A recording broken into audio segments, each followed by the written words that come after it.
Opozitarja BDI ka reaguar lidhur me mungesën e publikimit të 83 procesverbaleve të seancave të qeverisë në gjuhën shqipe, duke kërkuar zbatimin e ligjit për përdorimin e gjuhëve dhe publikimin e menjëhershëm të dokumenteve.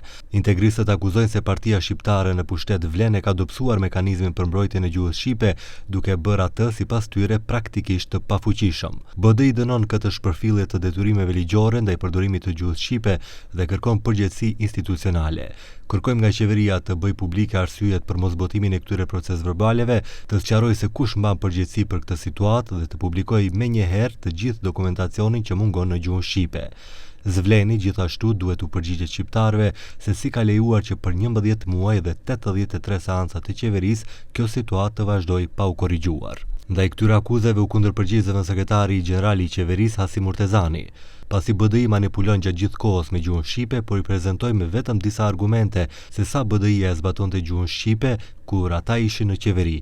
Faktet po asillim në vite të ndryshme gjatë qeverisjes së tyre. Megjithatë, Murtezani nuk demanton BDI-n për akuzat se procesverbalet e këtyre 11 muajve nuk po publikohen në shqip, por publikojnë në Facebook dokumente nga qeverisja e kaluar që janë vetëm në maqedonisht, ndërsa mbajnë nënshkrimet e ish zyrtarëve si Artan Grupi, Muhamet Zekiri dhe Dragi Rashkovski. Edhe Partia Vlen në reagimin e saj në të njëjtën linjë.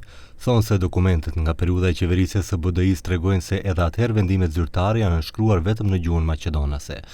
Nga Vlen akuzojnë BDI-n se po tenton të zhvendos vëmendjen e opinionit dhe kërkojnë që prokuria t'i japë përgjigje se deri ku ka arritur rasti që lidhet me Artan Grupin dhe për të cilin ai është futur në listën e zezë amerikane.